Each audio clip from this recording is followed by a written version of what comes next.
Welcome to The Explainer. Today, we're jumping into a really powerful and, kind of controversial classic, Harry Browne's How I Found Freedom in an Unfree World.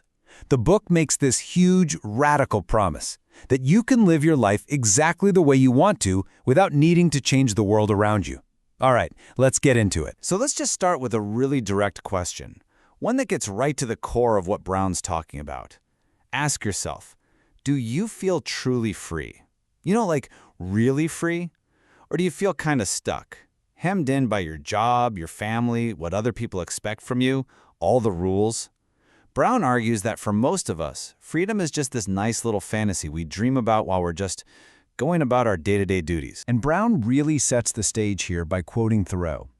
He's pointing out that most of us, we feel stuck. We're paying taxes, we're constantly trying to meet social expectations, and we just never seem to have the time for the things we actually want to do.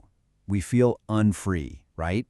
And what's our first instinct? To blame our situation or other people for it. So, what does Browne even mean by freedom? Well, his definition is actually super simple, but it's really powerful. Forget all the big stuff like changing laws or winning political fights. For him, freedom is just this: the opportunity to live your life the way you want to live it. That's it. It's a personal, reachable goal, and it's the foundation for his whole philosophy. And this right here, this is the book's central and honestly most radical idea. Browne's big promise is that you can grab this freedom for yourself, right now. It doesn't matter what anyone else in the world is up to. You don't have to wait for society to change or for some big reform to happen. See, Browne's point is that the usual ways we think about fighting for freedom, joining a movement, marching in the streets, all that stuff, he says that's basically a waste of time. Why? Because you're trying to change other people's minds, and good luck with that. Instead, he says there's a different path, a path to freedom that's all about your choices, the stuff you, and only you, have 100% control over. Okay, so if this freedom is so easy to get, what's the catch? What's holding us all back? Well, Browne says it comes down to a series of what he calls traps. Think of them like these hidden assumptions and beliefs that we just accept without even thinking about it. And according to him, these are the real reasons most of us don't feel free. The very first one, and it's a big one, is what he calls the identity trap. It's kind of got two sides to it. First, it's expecting other people to think and act just like you do, to have your same values, your same reasons for doing things. The second part is you trying to be someone you're not, just to make other people happy. Browne's take: both of these are a one-way ticket to frustration, guaranteed. All right, so how do you get out of this trap? Browne lays out 4 principles you gotta really let sink in. First, you are a totally unique individual. Just own it. Second, remember that everyone else is doing what they think is best for them. They're chasing their own happiness. Third, and this is crucial, you have to deal with people as they are, not as you wish they would be. And last, just accept that the way you see the world is totally subjective. And guess what? So is everyone else's view. Okay, let's talk about the next trap, and oh boy, is it a big one. It's the unselfishness trap. You know this one. It's that idea we're all taught, that being selfish is bad, and that you should put everyone else's happiness before your own, that it's your duty to sacrifice. But Browne just flips this whole idea on its head. He argues that every single person is selfish, 100% of the time. Think about it.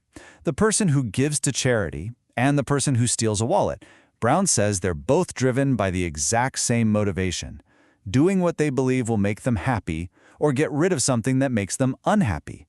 The only thing that's different is how they go about it. And this is where he points out what he sees as a huge logical flaw in the whole unselfishness ideal. He basically asks, look, if everyone is just sacrificing for everyone else, who's actually supposed to enjoy any of it? It's like a merry-go-round to nowhere. He argues that real value, real progress comes from deals where both people benefit. It's about win-win, not about one person losing so another can win. Okay, this next trap, I think we can all relate to this one. It's the previous investment trap, or what a lot of people call the sunk cost fallacy.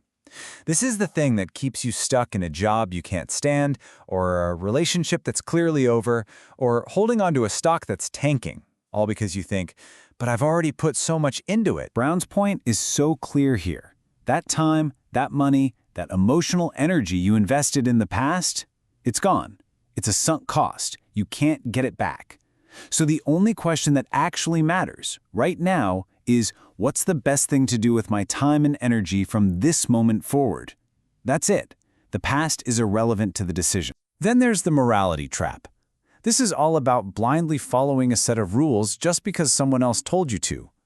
It's when you follow a moral code that doesn't really fit with who you are or what makes you happy.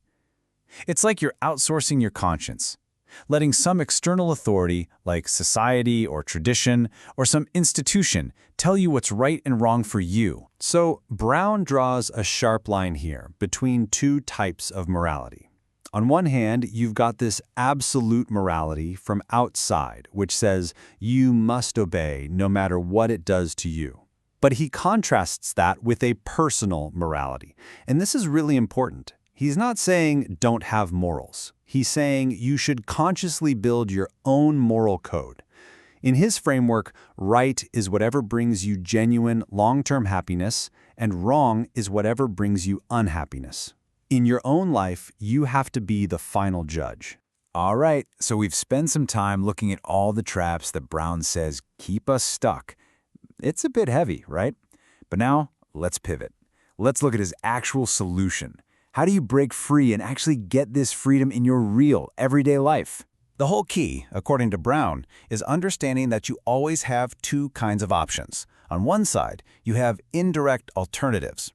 That's all the energy you spend trying to change other people, their minds, their attitudes, their actions. Browne pretty much says this is a dead end, futile. But on the other side, you have direct alternatives. And this, he says, is where your freedom lies. These are the actions you can take, the choices you can make all by yourself to get what you want. So this is where it all comes together in a practical, step-by-step way. Think of it as Browne's how-to guide for any situation you're in. Step 1, be brutally honest with yourself about what you really want. Step 2, look at the world and the people around you as they actually are, not how you wish they were. Step 3, genuinely, deeply accept that you cannot change other people.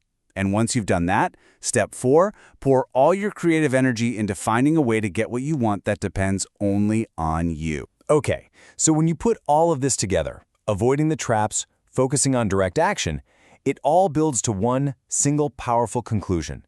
A huge realization about your place in the world and the incredible power you actually have over your own life. And this is it. This is the destination the whole philosophy leads to. You are not a subject in someone else's kingdom. You are the sovereign, the ruler of your own life. You are the one who decides what information to believe, which path to walk down, and what is right or wrong for you. You are the ultimate authority in your world. But you know what's going to happen? As soon as you start living this way, someone's going to hit you with this question. It could be a friend, a family member, anyone. They'll look at you and ask, who are you to decide for yourself? Who do you think you are, going against how things are done, ignoring what everyone else thinks is right? And this, right here, this is Browne's ultimate answer. It's so simple and so powerful. Who are you to decide? You are you. You are the one person who has to live with every single consequence of your choices. If you mess up, you feel the pain. If you get it right, you get the happiness. Nobody else can live your life for you. It's your future, your happiness, and your freedom on the line. So yeah, you have to be the one who decides.